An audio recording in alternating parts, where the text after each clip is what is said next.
കേരളം ഇന്നോളം കണ്ട വമ്പൻ തട്ടിപ്പുകളിൽ ഒന്നായി പകുതി വിലയ്ക്ക് സ്കൂട്ടർ ഉൾപ്പെടെയുള്ളവ വാഗ്ദാനം ചെയ്ത കബളിപ്പിക്കൽ മാറുകയാണ്. 1000 കോടിക്ക് മുകളിൽ വരും പ്രതി അനന്തകൃഷ്ണൻ നടത്തിയ തട്ടിപ്പെന്നാണ് പോലീസ് കണ്ടെത്തൽ. സ്ത്രീകൾക്ക് പകുതി വിലയ്ക്ക് ഇലക്ട്രിക് സ്കൂട്ടർ തുടങ്ങി തയ്യൽ മെഷീൻ, ലാപ്ടോപ്പ് തുടങ്ങിയവ വാഗ്ദാനം ചെയ്താണ് ഇയാൾ കോടികൾ തട്ടിയത്. മൂവാറ്റുപുഴ പോലീസ് കഴിഞ്ഞ ദിവസം അറസ്റ്റ് ചെയ്ത അനന്തകൃഷ്ണന്റെ ഒറ്റ ബാങ്ക് അക്കൗണ്ടിൽ മാത്രം 400 കോടി രൂപയാണ് എത്തിയത്. ഇതിൽ അവശേഷിക്കുന്നത് 3 കോടി രൂപ മാത്രമെന്നും പോലീസ് പറയുന്നു. കേസ് ക്രൈംബ്രാഞ്ച് ഏറ്റെടുത്ത് കഴിഞ്ഞു. 5 കോടിക്ക് മുകളിൽ വരുന്ന സാമ്പത്തിക തട്ടിപ്പുകൾ ക്രൈംബ്രാഞ്ച് അന്വേഷിക്കണമെന്നാണ് ചട്ടം.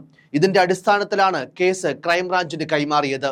എല്ലാ രാഷ്ട്രീയ കക്ഷി നേതാക്കളുമായും അടുപ്പം പുലർത്താനും പൊതുസമൂഹത്തിന് മുന്നിൽ ഈ അടുപ്പം പ്രദർശിപ്പിക്കാനും അനന്തകൃഷ്ണൻ പ്രത്യേക താല്പര്യം കാണിച്ചിരുന്നുവെന്നും പോലീസ് പറയുന്നു.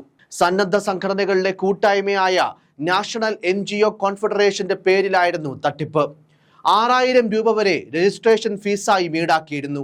വാങ്ങുന്ന സാധനത്തിന്റെ പകുതി വിലയും മുൻകൂർ നൽകണം. ബാക്കി തുക വൻകിട കമ്പനികളുടെ CSR ഫണ്ടിൽ നിന്ന് ലഭ്യമാക്കുമെന്ന് പറഞ്ഞായിരുന്നു കോടികളുടെ തട്ടിപ്പ്. ആദ്യഘട്ടത്തിൽ കുറെ പേർക്ക് സാധനങ്ങൾ നൽകി. ശേഷിക്കുന്ന ആയിരക്കണക്കിന് ആളുകളുടെ പണമാണ് നഷ്ടമായതെന്ന് പരാതികളിൽ പറയുന്നു. Sardar Patel institute of advanced research and development studies, ഇത്തരമൊരു പേര് കേട്ടാൽ കേന്ദ്ര സർക്കാർ സ്ഥാപനമാണെന്ന് തോന്നും. ഇത്തരത്തിലൊക്കെ വിശ്വസനീയമായ പേരുകൾ കണ്ടാണ് പലരും ധൈര്യമായി കാശ് കൊടുത്തത്.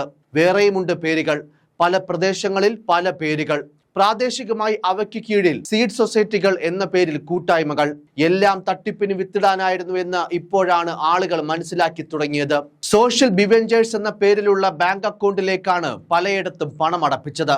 3 മാസത്തിനകം ആവശ്യപ്പെട്ട സാധനം കിട്ടുമെന്നായിരുന്നു വാഗ്ദാനം. CSR ഫണ്ടിന്റെ പേരിൽ കോടികൾ വെട്ടിച്ചതിന് അനന്തകൃഷ്ണൻ അറസ്റ്റിലായതോടെ കൂടുതൽ പരാതികളുമായി വഞ്ചിക്കപ്പെട്ടവർ രംഗത്തെത്തി. സമാനമായ രീതിയിൽ മറ്റ് ജില്ലകളിലും കോടികളുടെ തട്ടിപ്പ് നടന്നതായി പറഞ്ഞ് പലരും പോലീസിനെ സമീപിച്ചിട്ടുണ്ട്. അതിനിടെ ആരും പരാതി നൽകരുതെന്ന് അനന്തുവിന്റെ പേരിൽ ശബ്ദ സന്ദേശവും പ്രചരിച്ചു തുടങ്ങി.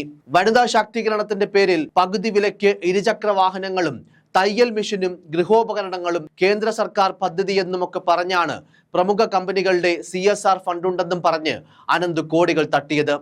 62 സീഡ് സൊസൈറ്റികൾ വഴിയാണെന്ന് പോലീസ് പറഞ്ഞു. സ്ത്രീകളുടെ സ്വാശ്രയ ഗ്രൂപ്പുകളാണ് ബ്ലോക്ക് അടിസ്ഥാനത്തിൽ രൂപീകരിച്ച ഈ സീഡ് സൊസൈറ്റികൾ. സംസ്ഥാനത്തുടനീളം വിപുലമായ മേളകൾ സംഘടിപ്പിച്ചായിരുന്നു ഇയാൾ വിശ്വാസ്യത നേടിയെടുത്തത്. പകുതി വില നൽകി ലാപ്ടോപ്പിനും സ്കൂട്ടറുകൾക്കുമൊക്കെ കാത്തിരുന്ന വനിതകൾക്ക് ആദ്യഘട്ടത്തിൽ ഉൽപ്പന്നങ്ങൾ എത്തിച്ചു നൽകി. സാമൂഹ്യ രാഷ്ട്രീയ രംഗത്തെ പ്രമുഖരെ പങ്കെടുപ്പിച്ച് പരിപാടികൾ നടത്തിയതോടെ വിശ്വാസ്യതയ്ക്കൊപ്പം അനന്തുവിന്റെ ബാങ്ക് അക്കൗണ്ടുകളിൽ കോടികളെത്തി. തട്ടിപ്പിന് കളമൊരുങ്ങുന്നുവെന്ന് നേരത്തെ പോലീസിന് കിട്ടിയ വിവരത്തിന്റെ അടിസ്ഥാനത്തിൽ എറണാകുളത്തുള്ള ഇയാളുടെ ബാങ്ക് അക്കൗണ്ടുകൾ മരവിപ്പിച്ചിട്ടുണ്ട്. അനന്തുവിന്റെ സൊസൈറ്റിയുമായി സഹകരിച്ച് പ്രവർത്തിക്കുന്ന NGOകളും നിലവിൽ സംശയത്തിന്റെ നിഴലിലാണ്. ഇവരുടെ പ്രവർത്തന രീതി ഉൾപ്പെടെ പോലീസ് അന്വേഷിച്ചു തുടങ്ങി. നിലവിൽ കണ്ണൂർ ജില്ലയിൽ നിന്നാണ് ഏറ്റവും കൂടുതൽ പരാതികൾ ലഭിച്ചിരിക്കുന്നത്. 2000 പരാതികൾ. ഇടുക്കിയിൽ നിന്ന് 350 പരാതികൾ. തിരുവനന്തപുരത്ത് ഇതുവരെ 8 കേസുകൾ രജിസ്റ്റർ ചെയ്തിട്ടുണ്ട്. എറണാകുളം ജില്ലയിൽ നിന്ന് മാത്രം 700 കോടി തട്ടിയെന്നാണ് പോലീസിന്റെ പ്രാഥമിക നിഗമനം. പാലക്കാടും 11 പരാതികൾ ലഭിച്ചിട്ടുണ്ട്. കോഴിക്കോട് ജില്ലയിൽ 5564 പേരും എറണാകുളം പറവൂരിൽ 2000 പേരും ഗുണഭോക്തൃ വിഹിതം അടച്ച് കാത്തിരിക്കുകയാണ്. ഇവരും പരാതി കൊടുക്കാനുള്ള ഒരുക്കത്തിലാണ്. അനന്തകൃഷ്ണന്റെ ഫ്ളാറ്റുകളിലും സ്ഥാപനങ്ങളിലും പോലീസ് പരിശോധന നടത്തി. അനന്തകൃഷ്ണനെ കസ്റ്റഡിയിൽ ലഭിക്കാനുള്ള അപേക്ഷ മൂവാറ്റുപുഴ കോടതി നാളെ പരിഗണിക്കും. ഓരോ ജില്ലയിലെയും ചെറുകിട സന്നദ്ധ സംഘടനകളെ അംഗങ്ങളാക്കിയാണ് നാഷണൽ NGO കോൺഫെഡറേഷൻ എന്ന പേരിൽ സന്നദ്ധ സംഘടനകളുടെ കൂട്ടായ്മ പ്രവർത്തനം ആരംഭിച്ചത്. മൂവാറ്റുപുഴ കേന്ദ്രീകരിച്ച് സൊസൈറ്റി രൂപീകരിച്ചായിരുന്നു അനന്തകൃഷ്ണന്റെ തട്ടിപ്പ്. രജിസ്ട്രേഷൻ വേഗം പോരെന്ന് കണ്ട് 62 സീഡ് സൊസൈറ്റികളും രൂപീകരിച്ചു. പകുതി വിലയ്ക്ക് ഉൽപ്പന്നങ്ങൾ ലഭിക്കാൻ സൊസൈറ്റി അംഗത്വം ഉറപ്പാക്കി. തലസ്ഥാനത്ത് പ്രവർത്തിക്കുന്ന NGOയുടെ പേരിലും പണപ്പിരിവ് നടത്തി. തട്ടിപ്പ് മനസ്സിലായതോടെ ഇതിന്റെ അധികൃതർ മുഖ്യമന്ത്രിക്കും DGPക്കും ഉൾപ്പെടെ പരാതി നൽകി. പരാതികൾ ശക്തമായതോടെ അറസ്റ്റ് പ്രതീക്ഷിച്ച അനന്തകൃഷ്ണൻ സ്വന്തം രൂപമടക്കം മാറ്റിയിരുന്നു. തല മൊട്ടയടിച്ചു, മീശ വടിച്ചു. പോലീസ് സ്റ്റേഷനിൽ പ്രതിയെ നേരിൽ കണ്ട പ്രൊമോട്ടർമാർക്ക് പോലും ഇയാളെ എളുപ്പം തിരിച്ചറിയാൻ കഴിഞ്ഞിരുന്നില്ല. അതേസമയം സീഡ് സൊസൈറ്റികളുമായി ബന്ധപ്പെട്ട് പ്രവർത്തിക്കുന്നവരാരും പരസ്യ പ്രതികരണത്തിന് ഇതുവരെയും തയ്യാറായിട്ടില്ല.